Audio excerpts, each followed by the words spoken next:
Welcome to the Oopa Loopa Cafe, a place where storytellers gather, where old sailors relive their travels, where shamans and mystics reveal their esoteric secrets, where mammoth are hunted and cave walls are turned into art galleries. Some visitors here bring the detective skills of Sherlock Holmes. Some bring ancient tools found in the backyard. Some bring insights into how ancient people lived, loved, died, and were buried. Much of what you will see and hear in this place you won't find in a history book, but you should. This is the Oopa Loopa Cafe, where the heroes of old come alive and legends live again. A place where history is exciting. A place where adventures begin. Come with us and explore.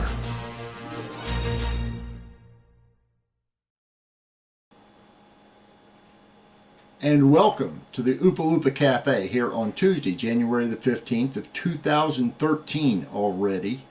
Kind of bizarre how that works, but we're actually well into our second month here on HTN 21, and it's kind of, I don't know, gratifying, I guess, to have borne up under all the pressure of doing 2 hours of television every day. And as you know, I'm no longer doing it in the TV studio. I'm doing it here in my fortress of solitude, I guess. But that doesn't keep us from doing a lot of good content. And today, as our main feature, we have the story of Tell City, the first 50 years, from my friend and colleague, I guess, Lee Pennington, who is the owner and operator of Joe Lee Productions. His late wife was Joy, and his name is Lee, so it's Joe Lee. At any rate, this is the conclusion of a two-parter that we started yesterday here on the Oopa Loopa Cafe. But we also have some other interesting, if not more pressing, stories, because Tell City's a feel-good. This is not such a feel-good. This is actually about privatized prisons and where it's leading. But we do have another feel-good story about vending machines that used to vend cigarettes are now vending art for $5 tokens. We also have a story about ancient privies. Where's Chad when I need him? These are ancient Roman era privies in Pompeii. We'll talk about those a little bit. And we also have our, of course, daily off the wall segment. In this case, it's about open carry and how in a lot of states, not including Indiana, you can open carry a sidearm.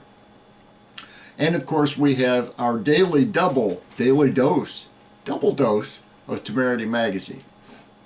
And I think you'll like these. One of them is, well, I think you'll like them anyway.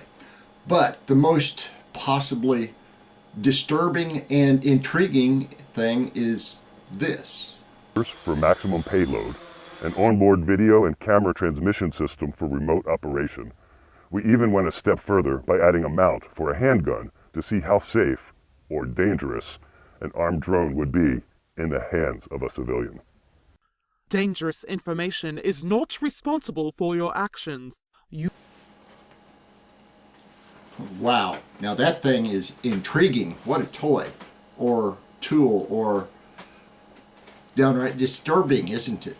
Anyway, we'll come back to that one with the full video from Milo Danger in the second hour here on this edition of the Oopa Loopa Cafe. In the meantime, leading up to our Off the Wall segment, we have this story that comes to us from Gallup Politics, a Gallup poll. And it reads, Americans' possessive dissatisfaction with gun laws spikes to 38%. Close to 4 in 10 say that gun laws should be stricter, up from 25% saying that in 2012. Now, Gallup is based in Princeton, New Jersey, or this part of Gallup is, and it's in the aftermath of the Newton, Connecticut school shootings, and as Vice President Joe Biden is leading a federal task force that will recommend ways to curb gun violence in the U.S. 38% of Americans are dissatisfied with the nation's gun laws and want them strengthened.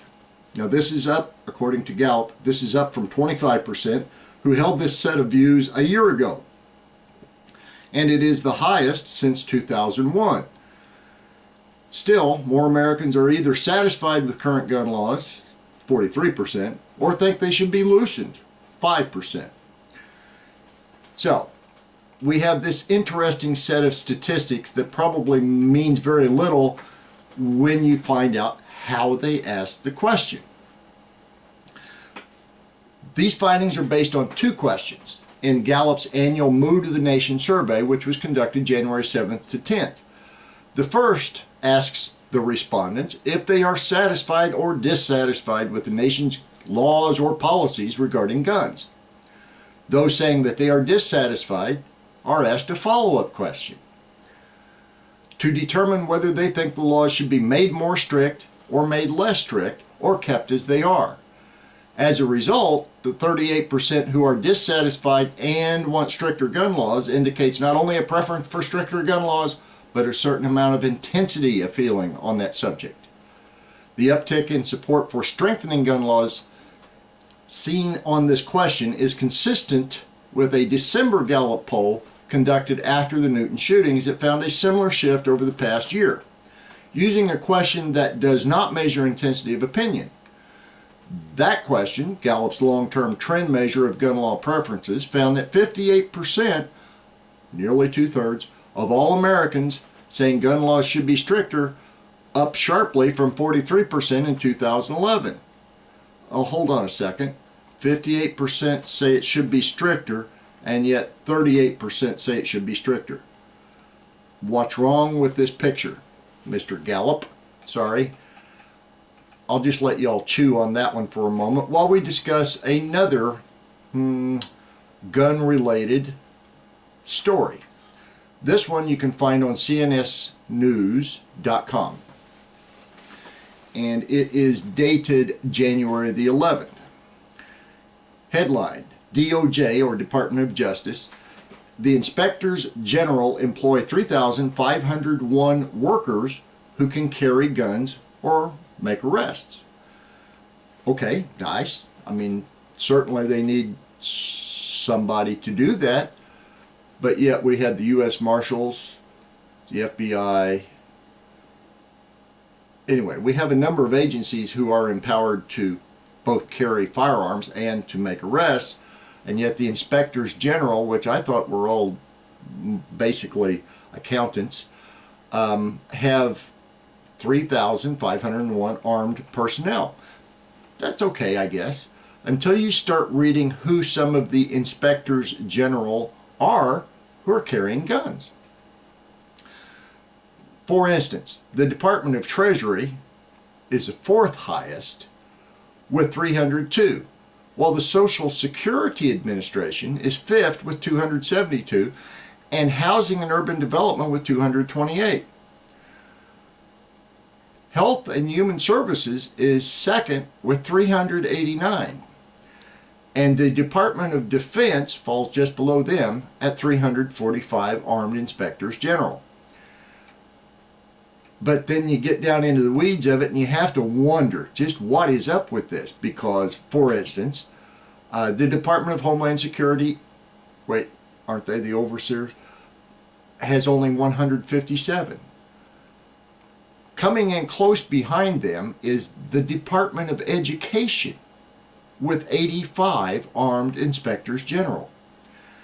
And the U.S. Railroad Retirement Board has 16 armed inspectors. This one just blew my mind. The National Science Foundation has 6 armed inspectors. What are they going to do? Shoot nerds? Sorry, but it just floors me how they could possibly justify this. But let's get back to, for the moment, the Department of Education has 85 armed inspectors. For what? I mean, who are they afraid of that they need to be armed?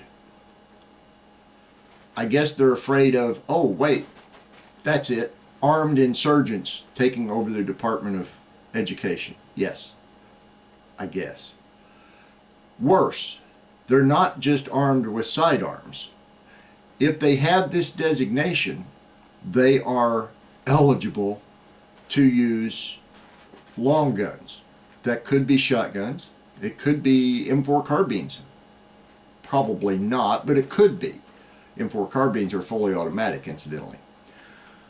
There are also a number of other choices that are within the law, as I understand the law, including 3-shot burst guns of MP5, even MP5 SD3, which can be fully automatic and has a very good audio suppressor on it, a silencer. They can not only shoot you, they can sneak up and do it without anybody knowing they did it. And apparently they can do that legally. Now, other numbers. The Bureau of Land Management, which is part of the Department of Interior, had the least of all these within the U.S. Customs, Border Protection, Homeland Security at 255. There are in all approximately 120,000 full-time law enforcement officers who are administered by the Department of Homeland Security and the Department of Justice. They can all carry guns and make arrests, according to this report. At any rate, it's kind of a strange development, I guess, where you get this backlash of the NRA and others wanting to arm teachers, and yet the Department of Education is already armed. So, is it just an observation for me, or is anybody else paying attention that what should be good for the goose should definitely be good for the gander? The report shows that the majority of the federal officers working in the United States, or 37.3%, are involved in criminal investigation work. Really? That's just over a third of them. Why do 2/3 of them need guns if they're not involved in criminal investigations? I guess they're afraid of us. And perhaps they should be at this point. They're not making much sense. We'll be back with more on the Oopa Loopa Cafe after the...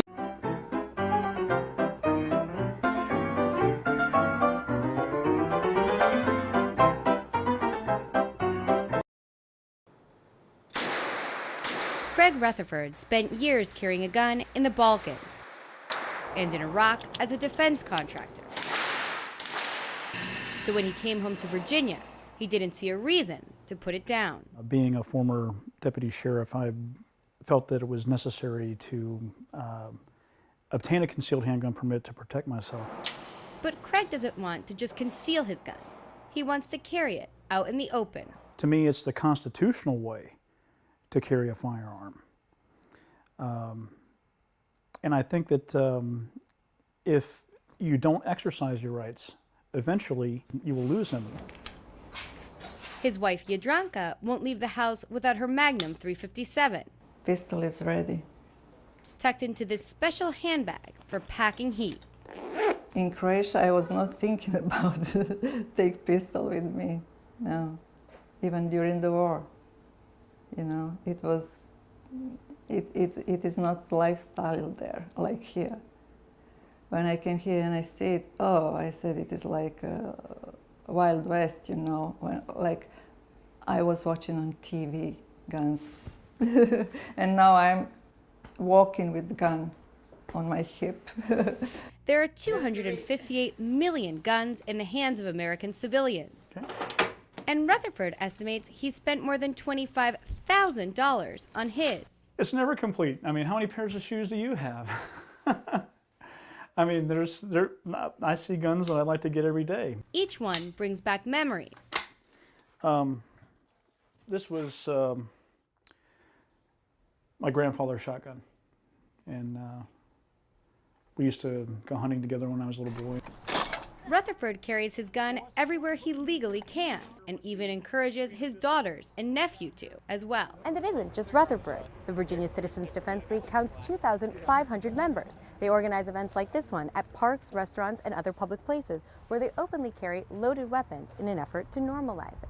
Their critics say they make the NRA look moderate. I believe that you should be able to carry a firearm in any manner you choose on an airplane. And in schools. Virginia Tech and Columbine, those are some serious things, and they don't allow guns. It's always the criminals that get the guns, and you can't have a gun in a gun-free zone, so guns need to be allowed on campuses. The Virginia Citizens Defense League is part of the greater open carry movement, a well-organized network of gun owners in 43 states. It builds camaraderie between everyone. It makes, basically makes it easier to spread like the message that open carries. For some in the open carry movement, it's about more than security. It's about forming a militia, defending themselves from government tyranny, and even organizing an insurgency.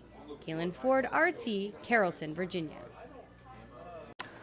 Stick around for some more of the Oopa Loopa Cafe right after these messages, and we'll have some interesting topics for you. For one thing, we'll have ancient privies in ancient Pompeii that were actually upstairs privies, as well as Temerity Magazine, and of course we'll be tying up today with the Joe Lee production of Tell City, the First 50 Years, which I found to be an excellent little documentary about one of our star cities.